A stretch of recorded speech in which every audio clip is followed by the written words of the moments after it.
UP के गांव में जब इच्छाधारी नागिन ने दिया एक बच्चे को जन्म, परंतु गांव वालों की एक गलती पर इच्छाधारी नागिन ने जो किया, देखकर गांव वालों के पैरों तले जमीन ही खिसक गई। दोस्तों, नागमणि एक इच्छाधारी नागिन को बहुत शक्तिशाली बना देती है। दोस्तों, जो नाग नागिन पूरे मन से, सच्चे मन से महादेव की भक्ति करते हैं, उन्हें ही नागमणि मिलती है। परंतु कहते हैं कार्तिक पूर्णिमा के दिन एक साधारण नागिन भी बगैर मणि के विशेष शक्तियां पाती है, परंतु वो शक्तियां सिर्फ उसी पूर्णिमा की रात तक ही उनके पास होती है। इन शक्तियों के सहारे नागिन कोई भी रूप धारण कर सकती है, कोई भी आकार ले सकती है और कोई भी भारी चीज उठा सकती है। दोस्तों, नाग नागिन महादेव शिव को ही अपना आराध्य मानते हैं। दोस्तों, ये चमत्कारी घटना है उत्तर प्रदेश के एक छोटे से गांव खेड़गढ़ की। लेकिन पूरी घटना बताने से पहले जो भी महादेव के परम भक्त हैं, वो कमेंट सेक्शन में जाकर पूरी श्रद्धा से, सच्चे मन से जरूर लिखें जय शिव शंकर, ताकि भगवान शिव की कृपा आप पर हमेशा बनी रहे।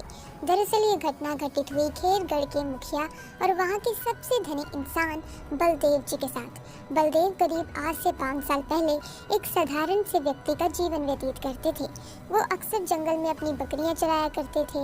एक दिन बकरी चराते चराते वो जंगल के थोड़ा अंदर निकल गए। उसी जंगल में एक इच्छाधारी नागिन अपने नाग के साथ एक विशाल पेड़ के पास रहा करती थी। वो नागिन गर्भवती थी।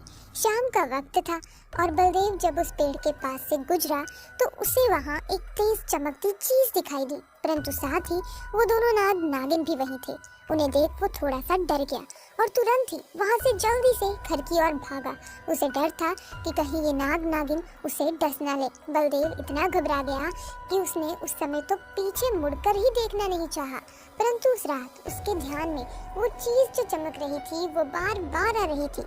वो इतना तो समझ चुका था कि वो हो ना हो बहुत ही मूल्यवान चीज थी और अगर वो मुझे मिल गई तो मैं भी धनवान हो जाऊंगा। परंतु सबसे बड़ी मुसीबत थी वो दोनों नाग नागिन। अगले दिन वो वापस जंगल उसी पेड़ वाले स्थान पर गया और कुछ दूर खड़े रहकर छिपकर उस पेड़ के पास रह रहे नाग नागिन को देखने लगा। कुछ देर देखने के बाद उसने ध्यान दिया कि नागिन तो गर्भवती है। वो उस रात घर आकर सोचने लगा कि ये अच्छा मौका होगा जब नागिन अपने बच्चे को जन्म देगी, तभी वो नागमणि चोरी कर लेगा, क्योंकि उस समय नागिन कमजोर होगी। बस नाग को मारना होगा। दोस्तों, कहते हैं कि अगर किसी नाग के मुंह की तरफ गोबर मार दिया जाए तो वो अपना होश खो बैठता है। अब बलदेव हर रोज गोबर लेकर उस विशाल पेड़ के पास छुपकर सही मौके का इंतजार करने लगा। एक दिन वो मौका भी आ गया जब नागिन अपने बच्चे को जन्म देने वाली थी। तभी चुपके से बलदेव ने नाग के मुंह पर तेजी से गोबर मारा और फिर एक बड़े पत्थर से नाग को मार डाला। फिर उसने नागिन और उसके बच्चे को भी वहीं पर मार डाला और उस मणि को उठाकर जल्दी से घर की तरफ निकल पड़ा। परंतु उधर नागिन किसी तरह से बच गई थी और बस बेहोश पड़ी थी। जब नागिन को होश आया और उसने अपने बच्चे और पति को मरा देखा तो उसके दुख दर्द का ठिकाना नहीं रहा।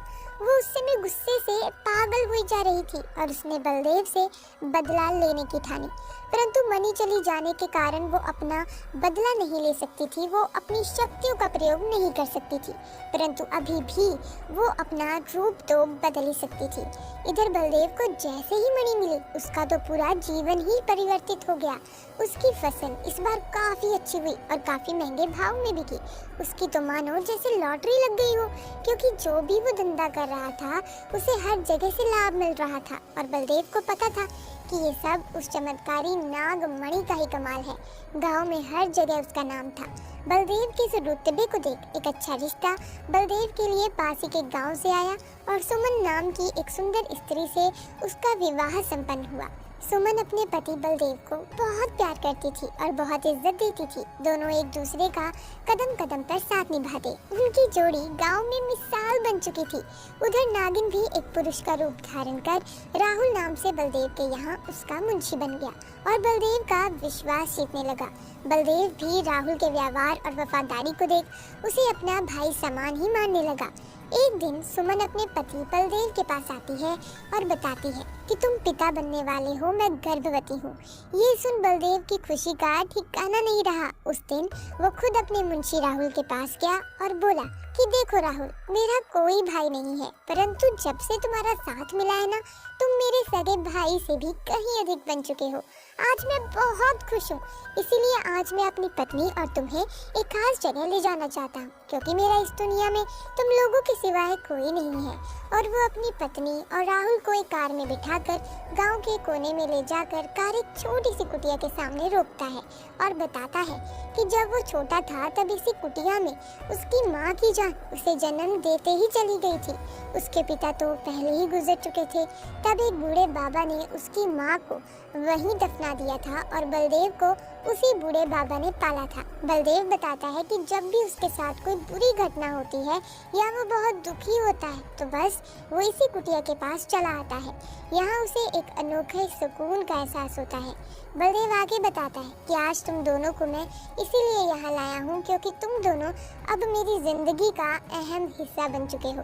दोस्तों, ये सुन सभी की आंखों में पानी भर आता है। कुछ देर रुकने के बाद जब वे वापस पहाड़ी से होते हुए घर को जाते हैं तो अचानक उनकी गाड़ी एक पहाड़ी पर एक बड़े पत्थर से टकराती है और गाड़ी को जोर का झटका लगता है, जिसके कारण बलदेव तो कार में ही फंसा रहता है, पर उसकी पत्नी सुमन पहाड़ से नीचे गिर एक पेड़ पर अटक जाती है और उस पेड़ के ठीक नीचे बहुत ही गहरी खाई थी। दोस्तों, वो रात कार्तिक पूर्णिमा की ही थी। राहुल भी अपनी शक्तियाँ पुनः पाकर नागिन रूप धारण कर लेता है। दोस्तों, वो नागिन रूप जब धारण करता है तो उसका शरीर बहुत ही विशाल बन जाता है और देखने में वो बहुत ही ज्यादा भयानक लग रहा होता है। ऐसा लग रहा होता है कि वो नागिन बस अब उसे डस लेगी और खा लेगी।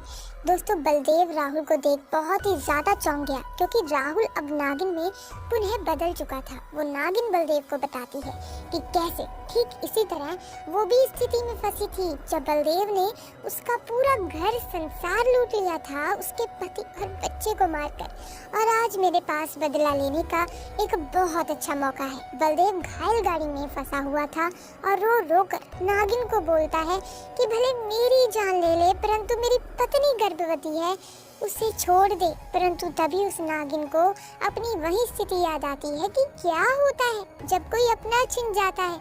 ये जिंदगी का सबसे बड़ा दुख होता है।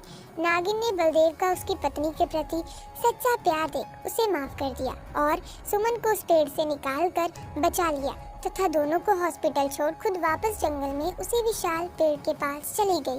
जब बलदेव हॉस्पिटल से स्वस्थ होकर वापस अपनी पत्नी के साथ घर लौटा तो उसे अपनी गलती का एहसास हुआ और उसने जाना कि उसने कितनी बड़ी गलती करी है लालच में आकर। वो नागमणि को लेकर उसी विशाल पेड़ के पास गया और उस पेड़ के पास उस नागमणि को रख फूट फूट कर रोने लगा और शाम को घर वापस आ गया। दोस्तों, कभी कभी इंसान लालच में इतनी बड़ी गलती कर बैठता है कि फिर उस गलती को कभी भी ठीक किया ही नहीं जा सकता और बस अंत में पछतावा ही रह जाता है। आपको ये घटना कैसी लगी और आप क्या सोचते हैं घटना के बारे में, हमें कमेंट्स में ज़रूर बताइएगा। साथ ही इसी तरह की वीडियोस की अपडेट पाने के लिए आप हमारे चैनल को सब्सक्राइब कर सकते हैं, बेल आइकन को प्रेस कर सकते हैं। साथ ही वीडियो को लाइक और शेयर करना ना भूलें। आपका बहुत बहुत धन्यवाद।